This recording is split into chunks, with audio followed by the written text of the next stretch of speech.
Salam əziz şagirdlər, biz indi başlayırıq 5 aprel buraxılışının izahına. 1, 2, 3, 4 dinləmə olduğu üçün onun üzərindən keçirik. 5, 6, 7, 3 dənə bizim short tekstimiz var.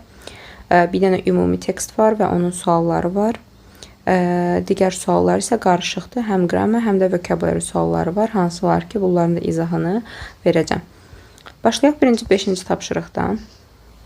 5-ci testdən daha doğrusu. Dear travelers, əziz səyahətçilər, please remember to arrive at the airport at least 2 hours before your flight. Zəhmət olmasa, uçuşunuzdan ən az 2 saat əvvəl aeroportda çatmağınızı xatırlayın. Make sure you have your passports and tickets with you.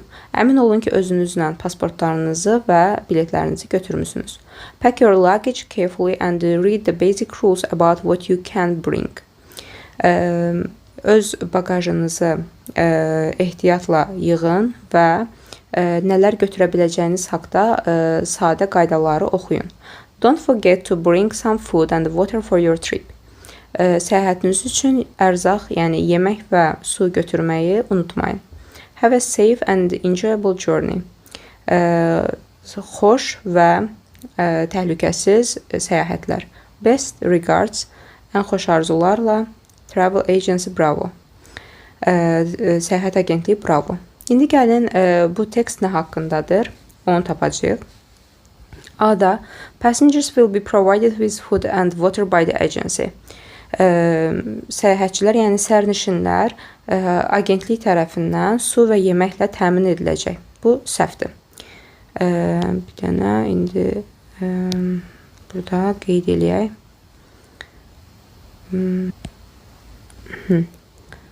A variantı səhvdir. Travel agency will prepare new rules about taking something to the flight. Səyahət agentliyi yeni qaydalar, uçuşa nəsə götürmək haqqında yeni qaydalar hazırlayır. Bu haqda da heç bir məlumat yoxdur. Passengers should be at the airport only an hour before the flight. Sərnişinlər uçuşdan sadəcə 1 saat əvvəl aeroportda olmalıdır. Amma bizə nə deyir? 2 hours. Ona görə, yəni 2 saat tələb olunduğu üçün bu da səhv götürülür. Agency asks passengers not to forget taking their passports and tickets. Agentlik xahiş eləyir ki, sərnişinlərdən öz pasportlarını və biletlərini götürsün. Bizim cavabımız budur. E variantında isə deyir ki, travelers are not allowed to take luggage with them. Səyahətçilərə icazə yoxdur ki, özləri ilə yük götürsünlər, amma bu səhvdir, çünki özləri ilə yük götürə bilərlər. Bu da getdi. Yəni, ümumiyyətlə, onların yük götürüb götürməməyi qayda və yaxud ki, qadağa haqqında heç bir məlumat olmadığı üçün bizim E variantımız səhvdir. 6-cı tapşırığı oxuyuruq. Dear teachers, əziz müəllimlər, there will be a picnic this Saturday at 12 p.m. for the teachers of the school in the park. Parkda məktəbin müəllimləri üçün bu şənbə günü saat 12-də piknik olacaq. If family members want to join the picnic, they should pay half the price of the bus journey. Əgər ailə üzvləri piknikə qoşulmaq istəsələr, onlar avtobus səyahət pulunun yarısını ödəyəcəklər. Everyone should bring their lunch. Hər kəs öz naharını gətirməlidir. Come and have fun together. Gəlin və birlikdə əylənək. Sincerely, səmimiyyətlə Teachers Club, müəllimlər klubu. İndi baxaq görək bu short textin ümumi məğzi nədir? Teachers will go to the picnic organized for them next weekend. Müəllimlər gələn həftə sonu onlar üçün təşkil edilmiş piknikə gedəcəklər. B-də deyir, picnic will be held early in the morning at the weekend. Piknik səhər erkən, həftə sonu səhər erkən saatlarda keçiriləcək. C-də family members are not allowed to bring lunch for the picnic. Ailə üzvləri piknik üçün qəlyanaltı gətirməməlidirlər. D-də deyir, everyone attending picnic should pay half the price of the journey. Piknikə qoşulan hər kəs səyahət pulunun yarısını ödəməlidir. Və sonuncuda isə teachers should take their lunch with them to the picnic. Müəllimlər özləri ilə öz qəlyanaltısını gətirməlidirlər. Deməli, indi gəlin burada bir-bir çıxaraq, bayaqların deyə-deyə çıxardıq. Dedim ki, bəzi tələbələr yəni elə başa düşmür, tamam oxuyandan sonra çıxarmağa başlayırlar. Ona görə bir dəfədə bunu belə tərzdə izah eləyirəm. Deməli, A variantı niyə səhvdir? Çünki next weekend deyir. Yəni gələn həftə sonu deyir, amma mətndə this Saturday, yəni bu şənbə nəzərdə tutulur. Ona görə A variantı səhvdir. B variantı niyə səhvdir? Early in the morning deyilir. Yəni erkən saatlarda, amma saat 12, günorta saat 12-dir. Çünki PM-dir. PM olduğu üçün günortadır və bu erkən sayılmır. B variantı da səhvdir. C variantında ailə üzvləri heç nə gətirməməlidirlər. Are not allowed. Bu da səhvdir. Çünki burada yazılır ki, hər kəs özü ilə öz qəlyanaltısını gətirməlidir. D variantı, hər kəs ödənişin yarısını etməlidir, amma bu səhvdir. Sadəcə ailə üzvləri ödənişin yarısını etməlidir. Cavabımız qalır E variantı. Müəllimlər özləri ilə öz qəlyanaltısını gətirməlidirlər. Bəli, yəni belə də verilmişdir. 7-ci tapşırığa. Dear Kathleen, I'm inviting you to my birthday party at my cousin's house this Friday. Əziz Kathleen, mən səni bu şənbə günü əmim uşağının, yəni kuzenimin evində ad günü şənliyimə dəvət edirəm. Let me explain to you how to get there. Gəl mən sənə izah edeyim ki, ora necə gələcəksən, necə çatacaqsan. If you take your car, drive directly on Forest Road, then drive past Bronzeville and take exit 13A. Əgər sən maşınla gəlsən, Forest Road-la, yəni Forest yolu ilə düz sürəcəksən, sonra Bronzeville-i keçəcəksən, past və 13A çıxışından girəcəksən, yəni 13A çıxışını tutmalısan. Drive down the road there and turn left. Həmin yolla aşağı sür və sola dön. It's the first big house on the right. Düz sağındakı birinci böyük evdir. See you there. Orada görüşərik. Love, Mary. Sevgilərlə Mary. İndi gəlin yenə sırayla hamısını oxuyaq, sonra çıxaraq. A. Kathleen sends Mary the home address of her cousin. Kathleen Mary'yə əmisi uşağının, yəni kuzeninin ev adresini göndərir. B. Mary asks Kathleen to come to her birthday party by her cousin's car. Mary xahiş edir ki, Kathleenə onun ad gününə onun əmisi uşağının maşını ilə gəlsin. C. Mary invites Kathleen to her birthday, which will be next Friday.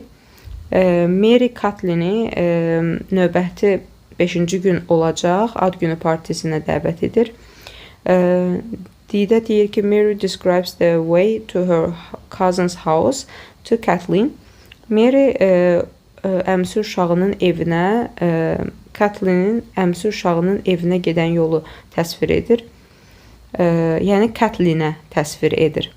E-də isə, yəni sonuncuda, the house of Mary's cousin is the last big house on the left. Mary'nin əmsi uşağının evi soldan sonuncu böyük evdir. İndi gəlin buradakı variantları çıxaraq. Deməli,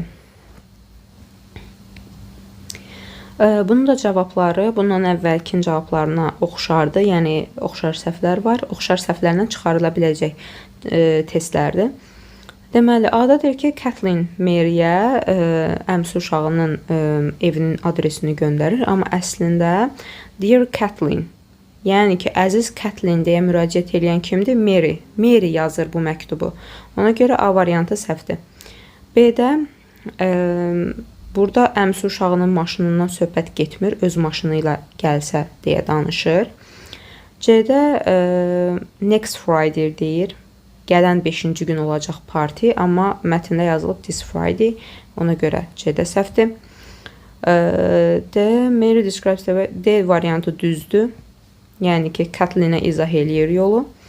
E-də isə on the left yazılıb. Soldan birinci böyük və soldan sonuncu böyük evdir yazılıb. Amma burada isə deyir sağdan birinci böyük evdir.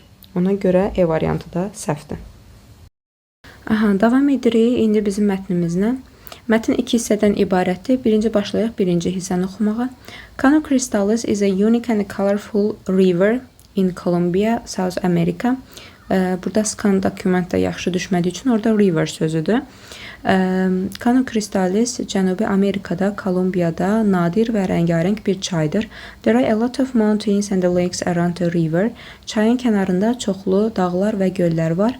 Cano Cristales is popular for its different colors, so the river is often called the River of Five Colors or Liquid Rainbow.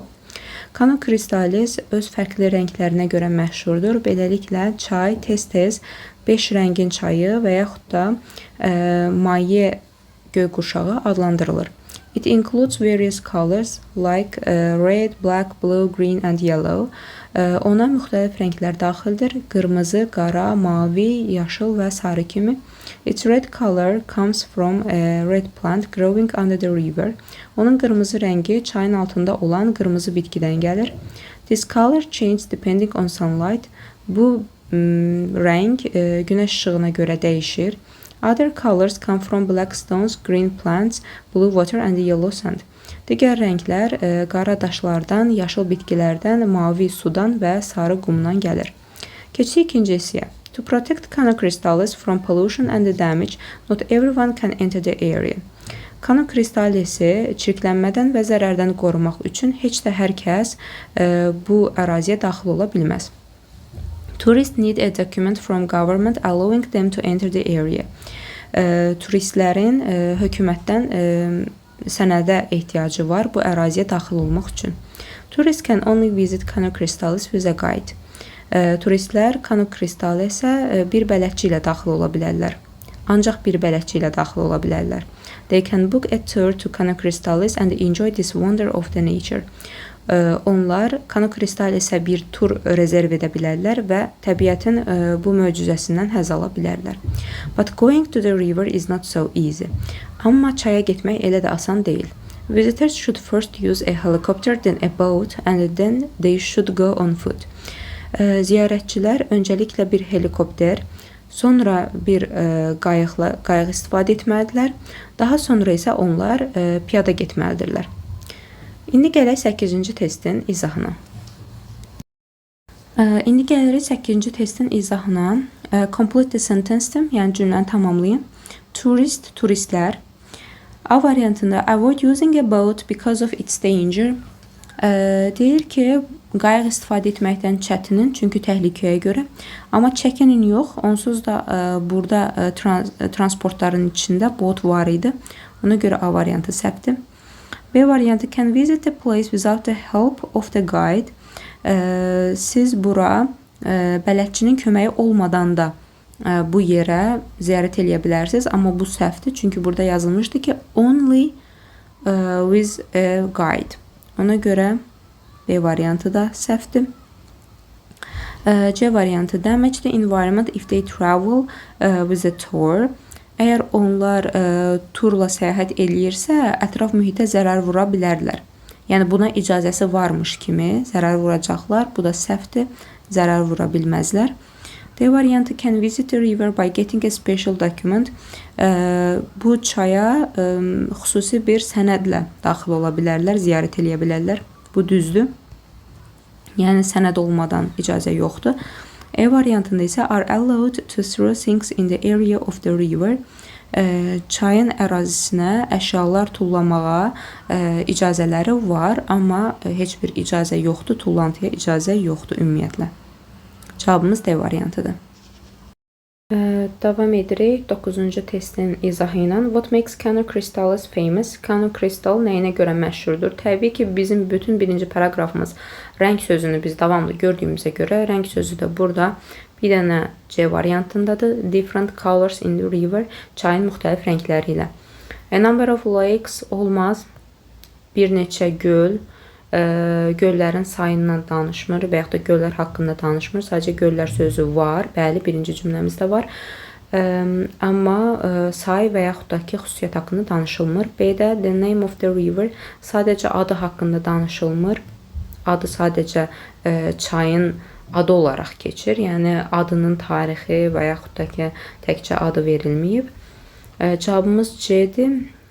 D variantı The Road to Cano Cristalis. Cano Cristalis'e gedən yol, bu haqda məlumat yoxdur. Və The Number of Guides Coming to Area, həmin əraziyə gələn bələdçilərin sayı, bununla da bağlı heç bir məlumat yoxdur. Bələdçi sözü var, amma say və yaxud da ki, xüsusiyyət, yəni dediyim kimi, yoxdur. Ona görə cavabımız C variantıdır. Gəlirik 10-cu testimiz. Which statement is false according to the passage? Hansı cümlə, hökm səhvdir? A variantı travelers need to go to the river on foot as well. Səyahətçilər həmçinin ayaqla da getməlidir. Çaya gedən yolda, yəni piyada da getməlidir. Bu düzdür, bəli. B variantını the plants growing under Cano Cristalis give it a red color. Cano Cristalis'in altında bitən bitki ona qırmızı rəngini verir. Bu da düzdür. Çayın altındakı bitki qırmızı rəngini verirdi. Black stones and yellow sand don't affect the color of the river. Qara daşlar və sarı qum çayın rənginə effekt vermir, yəni heç bir təsiri yoxdur. Bu səhvdir, əlbəttə ki, onun təsiri var. Cavabımız C-dir. D-də it's difficult to go to the river for the visitors. Bu düzdür. Belə bir cümlə var ki, it's not easy. Yəni asan deyil ora getmək. Bu düzdür, bəli, çətindir. Cano Cristalis is protected from pollution and damage. Cano Cristalis çirklənmədən və zərərdən qorunur. Bu da düzdür. Belə bir cümlə də var mətnimizdə. Cavabımız oldu C variantı. Davam edirik 11-ci testimizdən. What's the passage mainly about? Mətn nə haqqındadır? Cano Cristalis bir çay olduğu üçün biz çay sözünü axtarırıq və yaxud da ki, Cano Cristalis'in özünü axtarırıq. Deməli, baxırıq, mountains, dağlar haqqında, xeyr. A red plant growing under the river, qırmızı bitki, xeyr. Booking a tour, tur rezerv etmək, xeyr. Different lakes in Colombia, Kolumbiyadakı müxtəlif göllər, xeyr. Qaldı bizim E variantımız. A unique river in Colombia, Kolumbiyadakı nadir bir çay haqqındadır. Deməli, bunların hər biri mətnin içində var, amma bu sizi çaşdırmasın, çünki ümumilikdə deyir passage, yəni mətn nə haqqındadır? Mətnin ümumi məlumatı təbii ki, qeyri-adi çay haqqındaydı. Ona görə cavabımız E-dir. 12-ci testimizin izahına. Which statements are true according to the passage? Hansı hökm mətnə əsasən doğrudur? 1. Only a guide can book a tour to Cano Cristalis. Burada only a guide sözü sizi çaşdıra bilər. Amma only a guide-dan sonra gələn feil bookdur, rezerv etmək feilidir. Yəni sadəcə bir bələdçi Cano Cristalis'ə tur rezerv edə bilər. Amma mətndə eyni feillə Z yazılmışdır. They can book a tour to Cano Cristalis və burada Z dedikdə turistlər nəzərdə tutulmuşdur əvvəlki cümləyə əsasən. Yəni turistlər Cano Cristalis'ə tur rezerv edə bilərlər. Yəni bu bələdçiyə aid deyil. Ona görə bir səhvdir. 2. The sun affects the color of the river. Günəş çayın rənginə təsir edir. Bəli, bu düzdür. Çünki bitki ilə əlaqəli olan hissədə günəş faktoru verilmişdir. 3. The location of the river includes mountains as well. Bu da doğrudur. Çayın ərazisinə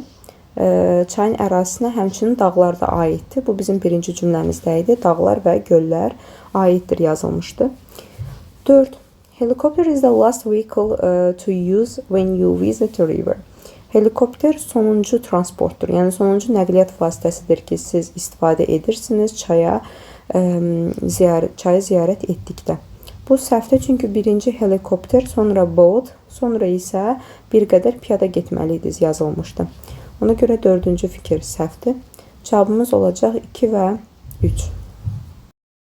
Gəldik 13-cü testimizin izahına. Positive case, yəlik halda olan düzgün isim olan cümləni seçin. 1. I left my dog at Diana's. Bu fikir düzdür. Çünki biz öyrənmişdik ki, qaydada bəzi isimlər ixtisar olunsa belə, onlardan əvvəl gələn isim, yəni apostrofesin qoşulduğu isim tək gəlsə, biz onu düz götürürük.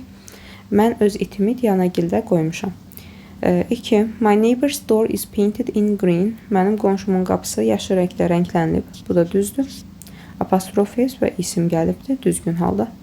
3. This little boy's hand is broken. Bu səhvdir. Bu balaca oğlanın əli sındırılıb. Bu balaca oğlan təkdə olmalıydı. Yəni S apostrof yox. Bilirsiniz, tək isimlərin yəlik halı apostrof S-lə düzəlir. 4. The old man's eyesight is weaker than before. Bu fikir də səhvdir. Mən, men, təki də, cəmi də, təkində də, cəmində də biz apostrof S-dən istifadə edirik. Bunlar bilirsiniz ki, normal şəkildə S qəbul edən yox, irregular nounsdur. Yəni qaydasız isimlərdə hansı ki kökündən dəyişir. Amma buna baxmayaraq biz demişdik ki, təkində də, cəmində də apostrof S gəlir. Burada təkdə verilmək istəyibdir.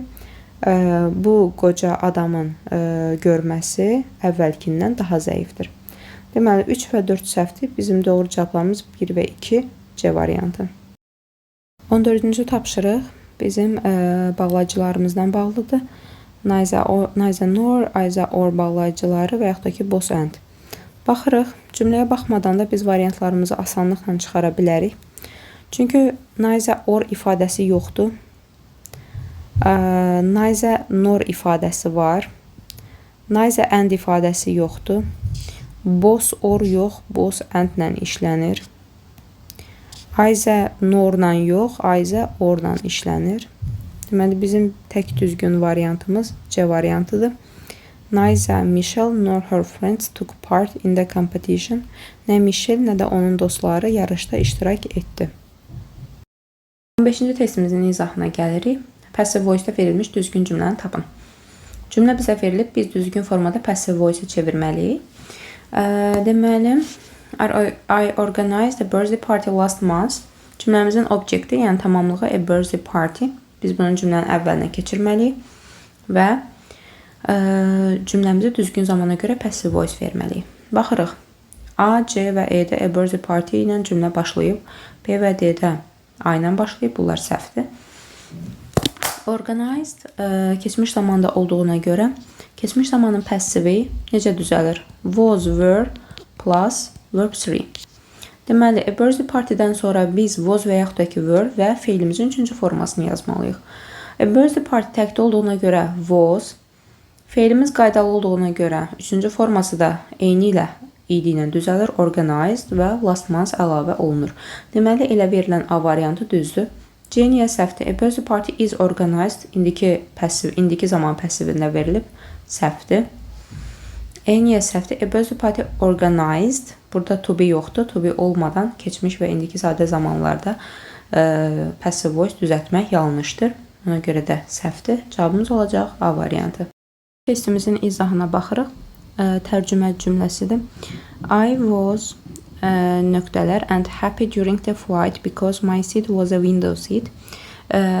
Deyir ki, mən nə nöqtələr və xoşbəxt idim uçuş ərzində, çünki mənim yerim pəncərə kənarı idi. Baxırıq, əsəbi olmaz, çünki bir dənə pozitivin yanı and verildikdə pozitiv bir şey lazımdır. Angry əsəbi olmaz, useless faydasız olmaz, bored sıxılmış olmaz, upset qəmgin olmaz. Bir dənə bizim pozitiv sözümüz burada lucky'dir, ona görə cavabımız E variantı. Mən şanslı və xoşbəxt idim.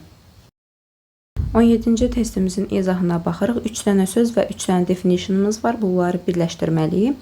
Disturb, narahat etmək, notice, nəzərdən keçirmək və attend, iştirak etmək deməkdir. Baxırıq aya. To see and pay attention, baxmaq və diqqət yetirmək. Bu təbii ki notice-in explanation olar, yəni izahı olar. Ona görə 2-yə A yazırıq. To somebody or something, kiməsə və nəyəsə baxmaq və nəzər yetirmək, diqqət vermək. B də to be present at an event, to be present iştirak etmək deməkdir. Hansısa bir tədbirdə iştirak etmək. Bu isə attendin explanation olar, yəni definitionu olar. C-də isə to stop somebody doing something, kimisə bir iş görərkən dayandırmaq. For example, məsələn, thinking, working or sleeping, düşünərkən, işləyərkən və yaxud da ki yatarkən, yəni həmin insanların işini dayandırmaq, onlara mane olmaq mənasında. Bu isə disturb'ün explanationıdır. Deməli, 1C, 2A, 3B cavabımız olacaq B variantı. 18-ci testimizin izahına baxırıq. Choose the words with close meanings. Close, yaxın mənalı sözləri tapın, yəni bizə lazımdır sinonimlər. Tired, exhausted, yorğun və tükənmiş. Cavabımız elə A variantıdır. Gəlin digər variantların tərcümələrinə baxaq. To spoil, dağıtmaq, məhv etmək, nə isə xarab etmək. To clear, təmizləmək. C-də to repair, təmir etmək, destroy, dağıtmaq. D-də to tell, demək, to count, saymaq. E-də strange, qəribə, ordinary, sadə, adi deməkdir. Deməli, bizim tək uyğun variantımız A variantıdır, tired və exhausted. 19-cu testimizin izahına baxırıq. You will enter the university if you nöqtələr hard. Bu bizim first conditionalımızdır. First conditionalda demişdik ki, if, when, üstəgələk present simple, digər tərəf will ilə olan future simple yazılır. Deməli, if olan tərəfdə bizə lazımdır burada present simple, hansı ki burada artıq future simple yazılıb. Baxırıq, present simple tapmaq üçün A-da study'dir, elə cavabımız A variantıdır. B bitmiş zamandır, indiki bitmişdir. C keçmişdir. D ing ilə gerund verilib, ümumiyyətlə səhvdir. E-də isə gələcək zaman, if-dən sonra gələcək zaman ümumiyyətlə olmaz. Cavabımız A variantıdır. Cümləmizi tərcümə eləsək, əgər sən çox çalışsan, universitetə girəcəksən. Testimizin izahına baxırıq. Bu uzlaşma dərsidir. Ofdan əvvəlki gələn isimlə xəbər uzlaşmalıdır. Ofdan əvvəlki gələn isim təkdədir. The box, bir qutu. Ona görə bizə tək xəbərlər lazımdır. Cavabımız 2-3-dür. Was və is, B variantı. Are və were cəm xəbər olduğuna görə bu cümləmizə uyğun deyil. Tərcümə eləsək is-lə, məsələn, the box of pencils is on the desk. Bir qutu karandaş partanın üzərindədir. Burada söhbət karandaşların cəminə deyil də onun bir qutu olmasına aid olduğu üçün cavabımız was və is-dir. B variantı. 21-ci testimizin izahına the shop which is nöqtələr the house is closed nöqtələr the weekend. Biz bilirik ki, weekend sözü hər zaman ətlə işlənir. Deməli, bizim ikinci tərəfimizdə at preposition işlənməlidir. İkinci tərəfdə of və in olanlar səhvdir. Baxırıq bura, bizdə qalır between və next to. Between niyə olmaz? Between iki şey arasında olduğuna görə between-dən sonra bizə 2 dənə isim lazımdır. Amma burada nə verilib? The house, ev. Evin arasında olmaz. Yəni evin yaxınlığında olar. Next to the house is closed at the weekend. Cavabımız B variantıdır. İndi yerinə yerləşdirib cümləni tərcümə eləyək. Evin yaxınındakı mağaza həftə sonu bağlanır. Cavabımız B variantıdır. 22-ci testimizin izahına baxarıq. This is one of the nöqtələr oldest towers in nöqtələr city. Baxırıq. One of-dan sonra sifətimiz üstünlük dərəcəsində verilibdir. Üstünlük dərəcəsinin qarşısında hər zaman Z artiklı gəldiyinə görə, deməli bizdə birinci tərəfdə mütləq şəkildə Z olmalıdır. İkinci tərəfdə də city, in the city söz birləşməsidir, şəhərdə. Bu da Z ilə işlənir. Z, ikisi də Z olan variant D variantıdır. Əgər bunun birincisi yadınıza düşürsə, elə birincisi ilə tapmaq olar testi. Çünki ilk Z yazılan variant bir dənə D variantıdır. Tərcümə eləsək, bu şəhərdəki ən qədim qalalardan biridir. 23-cü testimizin izahına baxırıq. Choose the line of regular verbs, yəni qaydalı feilləri tapın. Biz burada qaydasız feilləri də gördükdə çıxdaş eləyərək qaydalı feillər olan variantı asanlıqla tapa bilərik. Məsələn, A variantında to build burada gözə çarpır. Build qaydasız feildir. Build. A variantı getdi. B variantı elə forget-də başlayır. Forget qaydasız feildir. Forgot. B variantı da getdi. C variantında baxırıq set, elə digin özü də qaydasız feildir. Hətta grown özü də qaydasız feildir. D-də sent elə başlandıqdan bəri qaydasız feildir. Qaldı bizim E variantımız covered, sneezed və introduced. Bunların üçü də qaydalı feildir. Cavabımız olur E variantı. Əgər tərcümələrinə baxsaq, cover, örtmək, bükmək, sneeze, asqırmaq, introduce, təqdim etmək. Testimizin izahına baxırıq. 3 dənə söz var və 3 dənə definition yenə də. Birinci söz crowded, sıxlıq, mild, mülayim, ordinary, adi, sadə. A variantı not unusual or different, qeyri-adi olmayan və yaxud da fərqli olmayan, bu olacaq ordinary, yəni adi sözünün açıqlaması. B variantı having a lot of people or too many people, çoxlu insanın, həddindən çox insanın olması. Bu da olacaq sıxlıq, B variantı. Və not strong, güclü olmayan, yəni mülayim, yumuşaq. Bu isə olacaq mild sözünün izahı. 1B, 2C, 3A. Bu olacaq cavabımız B variantı. Gəldik sonuncu testimiz açıq testi. Düzgün sual əvəzliklərinin qoyulmasıdır. Nöqtələrdən sonra did gəlib. Did they get these unusual paintings from? Bizə kömək üçün from da verilibdir. Deməli, biz avtomatik bilirik ki, who from sözü, who from tamamlığın sualıdır. Deməli, cavabımızdan biri who'dur. When olmaz, when from yoxdur, why from olmaz. Bir də where from, haradan olar. 1-lə 2 səhvdir. Where did they get these unusual paintings from? Onlar bu qeyri-adi rəsm əsərlərini haradan əldə ediblər? Və yaxud da 4-ü yerinə qoysaq, tərcümə belə olacaq. Who did they get these unusual paintings from? Onlar bu qeyri-adi rəsm əsərlərini kimdən əldə ediblər? Nə vaxt və nə üçün sözü from-la istifadə olunmur. Yəni, cümlə bu tərzdə verildikdə, from cümlənin axırında tək gəldikdə, cümlənin əvvəlində when və why istifadə olunmaz. 2 variant var, ya where-dir, ya da ki, who-dur. What da olar, amma bu cümləyə uyğun deyil və heç variantlarda da verilməyibdir. Cavabımız olacaq 3 və 4.